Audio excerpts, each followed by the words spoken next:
Hi student, कैसे हैं। इससे पहले वीडियो में हमने डिस्कस किया था main element of nuclear power plant. ठीक है, तो एक न्यूक्लियर पावर प्लांट के मेन एलिमेंट क्या कौन कौन से हैं। इसके बाद उसमें देखा था, जो मेन एलिमेंट पढ़ रहे थे तो उसमें एक पॉइंट आया था, न्यूक्लियर पावर रिएक्टर होता है।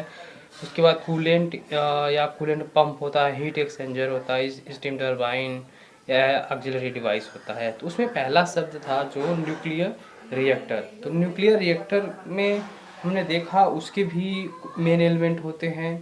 उसमें आपको बताया कि रिएक्टर कोर क्या होता है, इसके अलावा आपका रिफ्लेक्टर क्या होता है, कंट्रोल रॉड क्या होता है, मॉडरेटर क्या होता है। ठीक है, यहाँ तक हमने डिस्कस किया था आपका। इसके बाद हमने नहीं बता पाया था क्योंकि बस उतना ही तक पढ़ाया गया आपको। तो ये सब चीज़ें हम कल बता चुके हैं आपका। न्यूक्लियर रिएक्टर में जो आपके मेन कंपोनेंट हैं तो उसमें आपका रिएक्टर कोर के बारे में बता दिया। रिएक्टर कोर आपके प्रेशर वेजल तथा फ्यूल एलिमेंट से मिलकर बना था। उसके बाद रिफ्लेक्टर था, रिफ्लेक्टर बताया। उसके बाद कंट्रोल रॉड बताया। उसके बाद मॉडरेटर बताया। ठीक है, एक एक करके हमने डिस्कस किया। उसमें ये चीज़ें थी। इससे पहले उसके बाद आपका उसमें एक शब्द रह गया था जिसे मॉडरेटर बताया था, शायद बताया हो। मॉडरेटर के गुण क्या होते हैं, देखिए मेन गुण क्या होता है। ये न्यूट्रॉनों की गति को कम करने की उच्च शक्ति होती है मॉडरेटर में। ये निम्न परजीवी क्षमता होती हैं तथा इसमें क्षरण क्षमता कम होती है, इसमें लीकेज कम होता है। इसके अलावा इसमें रासायनिक तथा विकिरण स्थिरता अधिक होती है। उच्च तापीय प्रभाव होता है। ये प्रकृति में अधिक तथा शुद्ध रूप से उपलब्ध होते हैं। कौन से? मॉडरेटर। ठीक है, ये चीज़ था। उसके बाद उदाहरण के तौर पे आपके मॉडरेटर में देखिए DTU होता है, H2 होता है, हीलियम होता है, बेरिलियम होता है, और उसके बाद ग्रेफाइट होता है। ठीक है, ये सब मॉडरेटर होते हैं। मॉडरेटर के बारे में आपको पहले ही बताया। इसके बाद इसमें था कूलेंट। कूलेंट ये आप देख सकते हैं इस वीडियो में, कूलेंट है। तो कूलेंट का काम ये है, कूलेंट का इस्तेमाल हम मुख्यतः अत्यधिक ऊष्मा को रिएक्टर के बाहर निकालने का कार्य करते हैं।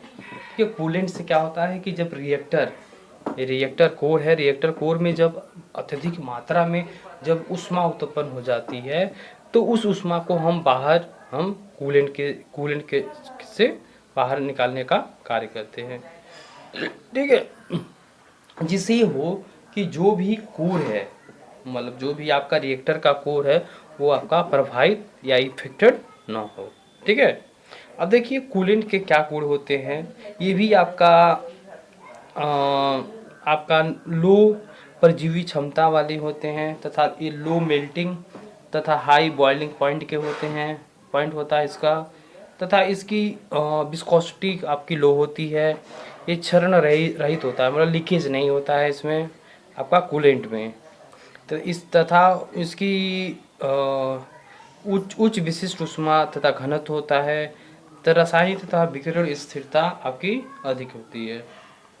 इसके बाद इसी में एक आपने देखा था यहाँ पे, जब हमने देखिए आप देख सकते हैं इस वीडियो में, यहाँ पे देखिए, यहाँ पे आपने रिएक्टर कोर के बारे में जान लिया, रिफ्लेक्टर के बारे में जान गया आप, कंट्रोल रॉड के बारे में आपने कल डिस्कस किया, मॉडरेटर के बारे में आप थोड़ा बहुत बताया, कूलेंट के बारे में बताया।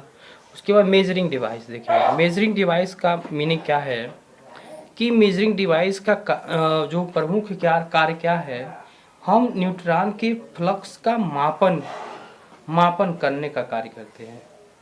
मेजरिंग डिवाइस से हम क्या करते हैं, जो भी आपका न्यूट्रॉन के फ्लक्स का मापने क्या करते हैं, जिससे हम रिएक्टर से उत्पन्न होने हम रिएक्टर द्वारा उत्पन्न हम पावर को ज्ञात कर सके कि जो भी आपका रिएक्टर पावर प्लांट है वो कितनी पावर आपका जनरेट कर रहा है। इसकी वैल्यू को हम कैलकुलेट करने के लिए मेजरिंग डिवाइस लगाते हैं। ठीक है, इसके अलावा सील्डिंग आपने देखा था, सील्डिंग। तो सील्डिंग का काम क्या है, देखिए सील्डिंग का काम मुख्य कार्य ये है कि जो भी आप रेडिएशन से होने वाले जो लीकेज को रोकता है, ठीक है। क्या है कि जो भी आप रेडिएशन के दौरान जो लीकेज होता है उसी को रोकने का कार्य करता है आपका शील्डिंग। तभी तो हम जो भी आपका न्यूक्लियर रिएक्टर होता है उसके उस पे आप वीडियो में कल देख लीजिए आप ध्यान से देखिए। आपका ये शील्डिंग है। उससे पहले ये वीडियो में हमने जब उसका डिस्कस किया था, ये वाला देखिए जो मेन है। अब basic diagram of nuclear power plant यहाँ पे देखिए, ये रिएक्टर है। रिएक्टर से दो दो शील्डिंग है, इसीलिए जो शील्डिंग होती है इसमें दो तरह की होती है।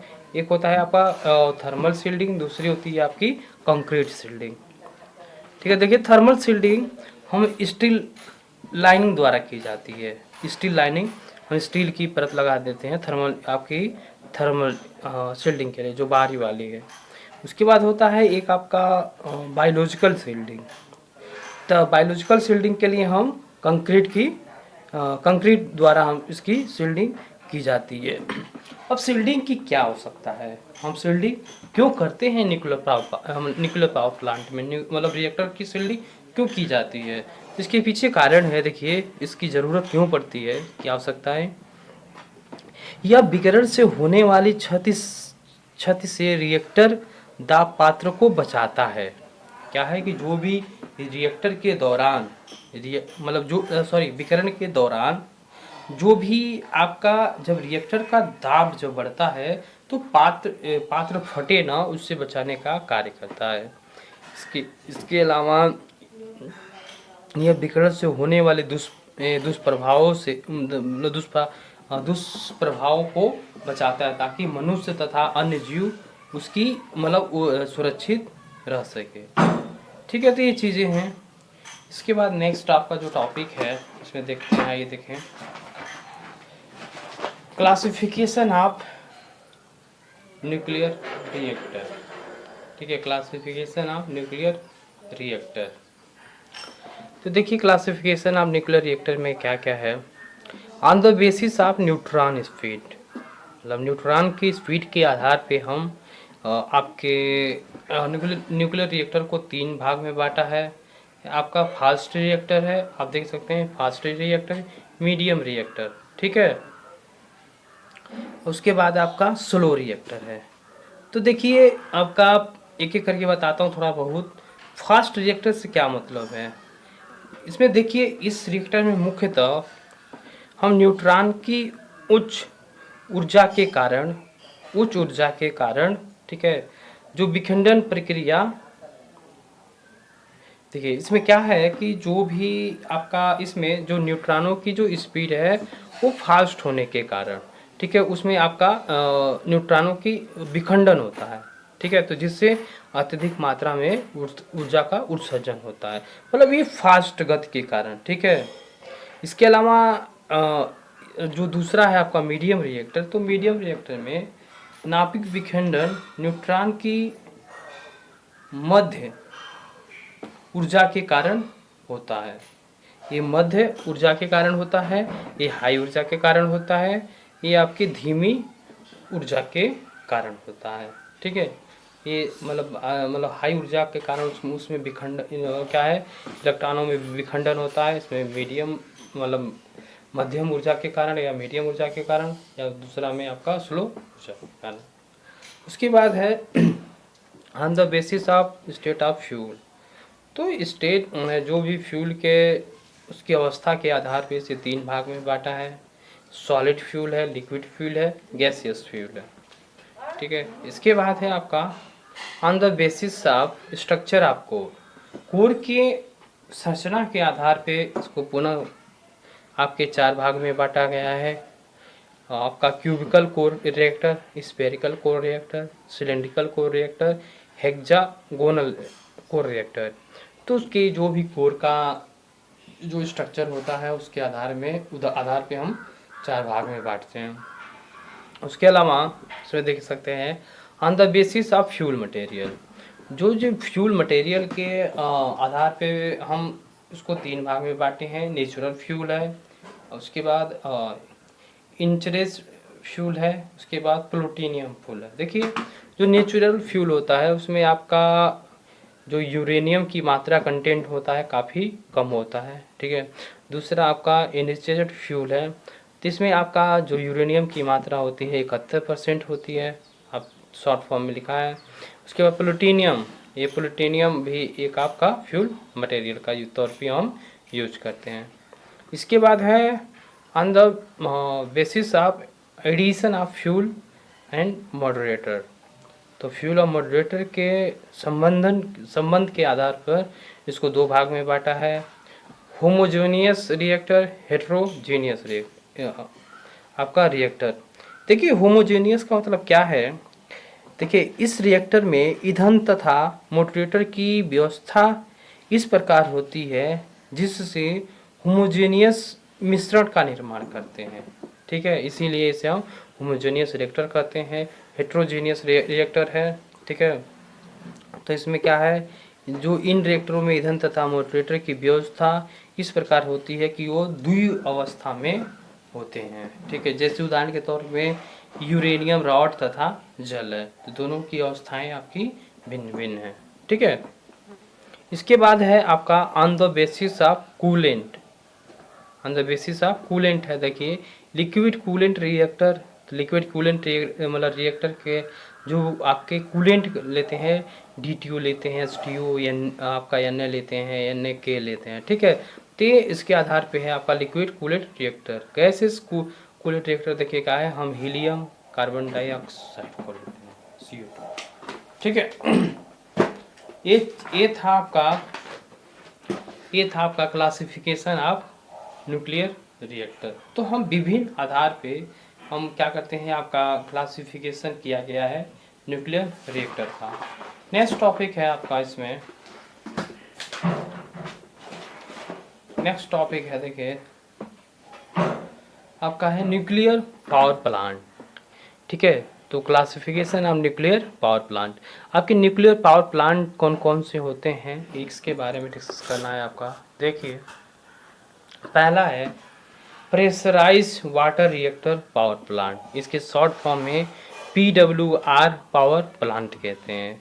उसके बाद है boiling water reactor power plant, इसे शॉर्ट फॉर्म में BWR कहते हैं। तीसरा है आपका gas cooled reactor power plant, इसे शॉर्ट फॉर्म में GCR कहते हैं। उसके बाद चौथा है high temperature gas cooled reactor, इसे शॉर्ट फॉर्म में STGR कहते हैं। उसके बाद पांचवा है pressurise heavy water reactor power plant, इसे शॉर्ट फॉर्म में PHWR कहते हैं। उसके बाद है liquid metal fast breeder reactor, इसे शॉर्ट फॉर्म में LMFBR कहते हैं। सातवां है लास्ट है गैस कूलेड फास्ट ब्रीड रिएक्टर, इसे शॉर्ट फॉर्म में GCFBR कहते हैं। तो इसलिए ये शॉर्ट फॉर्म लिखा गया है क्योंकि इसको हम एक एक करके पढ़ना है, तो जब भी हम उसकी चाहे हम उसका मेन एलिमेंट के बारे में पढ़ें, चाहे उसकी कैरेक्टरिस्टिक के बारे में पढ़ें, चाहे उसकी वर्किंग पढ़ें, चाहे एडवांटेज या डिसएडवांटेज पढ़ेंगे, तब उसे हम शॉर्ट फॉर्म में बोलेंगे। जैसे आपका है देखिए pressurise water reactor power plant, तो हम इतना बड़ा तो हर जगह बोल नहीं सकते, इसलिए PWR ही बोलेंगे। तो ये सब चीज़ें हैं। तो न्यूक्लियर पावर प्लांट को आप देख सकते हैं 7 पार्ट में डिवाइड किया गया है, तो एक एक करके इसको पढ़ना है, तो यही आपका सिलेबस रहेगा, ठीक है। चलिए ठीक है, इसका पहला पार्ट शुरू करते हैं, ठीक है। इसमें क्या है देखिए प्रेशराइज वाटर रिएक्टर प्लांट, ठीक है। तो इसमें देखिए क्या चीज़ें हैं, आपका एक बेसिक फिगर है pressurise water reactor power plant का बेसिक फिगर है, आप इसमें देख सकते हैं रिएक्टर है, रिएक्टर के बाहर प्रेशराइज जो भी रिएक्टर है प्रेशराइज के साथ है। इसके बाद हीटर है, इसके बाद ये आपका हीट एक्सचेंजर है, यहाँ स्टीम है, देखिए स्टीम यहाँ जा रही है, स्टीम टरबाइन है, जनरेटर है, कंडेंसर है, ठीक है। फीड आपका फीड पंप है, एक फीड वाटर है, एक कूलेंट है, एक कूलेंट पंप है, एक कूलेंट मतलब एक कूलेंट जाती है, ठीक है। ये चीज़ है, इसका बेसिक फिगर है। लेकिन इसका मेन एलिमेंट ऑफ द, देखो देखिए शॉर्ट फॉर्म में लिखा है ना PWR, इसका मतलब हो गया pressurise water reactor power plant, इसलिए शॉर्ट फॉर्म में बताया था। तो ये PWR का बेसिक फिगर है, कभी पूछता है कई बार, जरूर एक क्वेश्चन आएगा कि जो अभी इनमें जैसे आपके 7 न्यूक्लियर पावर प्लांट है तो एक एक कोई ना कोई आएगा जरूर, इसलिए महत्वपूर्ण है। तो ये आपका बेसिक फिगर था। तो इसके बारे में देखिए, इसमें जो main element PWR power plant के कौन कौन से मेन एलिमेंट हैं, इसमें पहला है देखिए प्रेशर वेजल है, पहला आपका प्रेशर वेजल है, दूसरा आपका देखिए रिएक्टर है, तीसरा आपका फ्यूल एलिमेंट है, चौथा आपका कंट्रोल रॉड है, आपका पांचवा रिएक्टर कंटेनमेंट है, आपका छठा रिएक्टर प्रेशर है। तो ये आपके मेन एलिमेंट है। आप जैसे उसे भी डायग्राम में आप देख ही सकते थे, तो मेन इसके एलिमेंट है। इसके बाद मेन कैरेक्टरिस्टिक ऑफ या PWR प्रेशराइज वाटर रिएक्टर की मेन उसके लक्षण या गुण क्या होते हैं, ये चीज़ आपको जानना है। देखिए क्या होता है, इसमें हम एनरिचड यूरेनियम का इस्तेमाल करते हैं। आप देखे थे उसमें एनरिचड यूरेनियम, इससे पहले जब क्लासिफिकेशन किए थे तो उसमें आपने देखा था 71% उसमें यूरेनियम की मात्रा होती है। ठीक है, जो इससे पहले जब हमने न्यूक्लियर पावर प्लांट के बारे में स्टार्ट किया था, इंट्रोडक्शन बताया था, तो उसमें ये बताया था कि जो भी न्यूक्लियर पावर प्लांट में मुख्यतः ईंधन के रूप में हम यूरेनियम का ही इस्तेमाल करते हैं। तो इसमें यूरेनियम की मात्रा आपकी 71% होती है। इसमें इसके अलावा देखिए दूसरी पॉइंट इसमें गुण क्या है या लक्षण क्या है। देखिए इसमें जो जल का इस्तेमाल हम मॉडरेटर तथा कूलेंट दोनों के लिए करते हैं। जो जल का इस्तेमाल है हम एज मॉडरेटर भी कहते हैं तथा कूलेंट भी कहते हैं। इससे पहले वीडियो में हमने डिस्कस कर चुके हैं कि मॉडरेटर तथा कूलेंट का क्या मीनिंग है, क्या मतलब है। इसके बाद इसमें देखिए केवल संतृप्त वाष्प का उत्पादन कर सकता है। आप इसे संतृप्त कोई बारे में सैचुरेटेड इसे स्टीम कहते हैं इंग्लिश में। तो इसमें जो वाष्प निकलती है, मतलब इस न्यूक्लियर उस रिएक्टर से, तो वो जो स्टीम होती है मतलब पूरी तरह से सैचुरेटेड होती है। ठीक है, नेक्स्ट नहीं, उसके बाद इसकी वर्किंग है। वर्किंग लिखने की ज़रूरत नहीं है, इसीलिए हमने लिखा नहीं है, हम उसको समझाते जाते हैं। ठीक है, तो देखिए क्या है, इसमें मुख्यतः जल के 2 परिपथ हैं। आप इस बेसिक डायग्राम में PWR के में देख सकते हैं 2 परिपथ हमने बनाया भी है। ये पहला परिपथ है, एक आपका दूसरा परिपथ है। ये वाटर सर्किट होता है, वाटर परिपथ, ये जल परिपथ होता है। ठीक है, इसमें जो पहला परिपथ है इसे हम आपका प्राथमिक परिपथ या प्राइमरी सर्किट कहते हैं। ठीक है, जिसमें हम सर्कुलेटिंग पंप की सहायता से, देखिए यहाँ पे है, सर्कुलेटिंग पंप की सहायता से हम जल को रिएक्टर कोर से गुजारने का कार्य करते हैं। ये है देखिए, ये पंप है, सर्कुलेटिंग पंप है, इसकी सहायता से हम रिएक्टर कोर में जल को गुजारने का कार्य करते हैं, जल को गुजारा जाता है। ठीक है, जिससे रिएक्टर की कोर की ऊष्मा, जो रिएक्टर का जो कोर होता है, तो आप जानते हैं कि रिएक्टर की कोर में जो भी डिफ्यूजन क्रिया द्वारा या आपका फ्यूजन क्रिया द्वारा, दोनों के द्वारा क्या होता है कि जब ये दुनिया क्रिया के उपरांत अत्यधिक मात्रा में ऊष्मा का उत्सर्जन होता है। ठीक है, उसके कारण जब हम जल को इस कोर से गुजारते हैं तो क्या होता है कि जो कोर की ऊष्मा क्या करती है, जल प्राप्त करता है, जिससे जो वाटर होता है वो स्टीम में कन्वर्ट हो जाता है।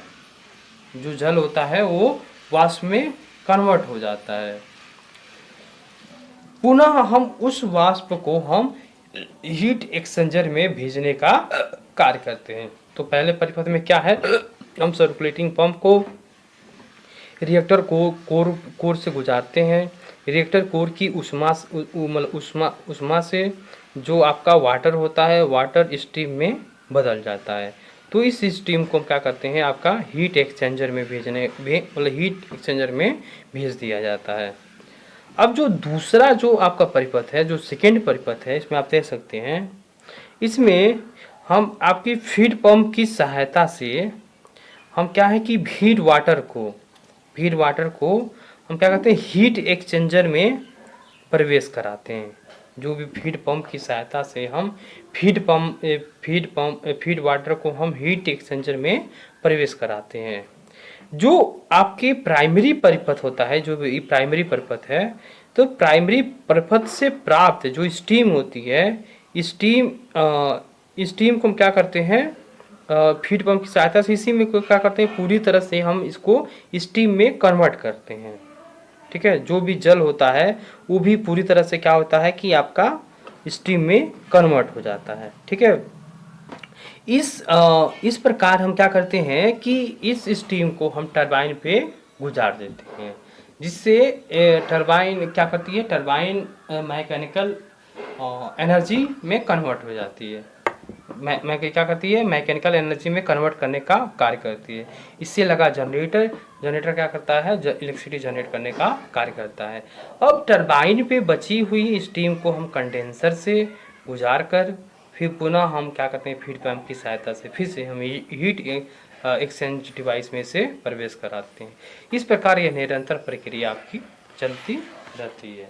और रिएक्टर के साथ में हम प्रेशराइज जो भी उसमें जो लास्ट में जो रिएक्टर होता है ठीक है, तो पहले जो आपका जो पहला परिपथ है, तो पहले परिपथ की दाब को बढ़ाने के लिए हम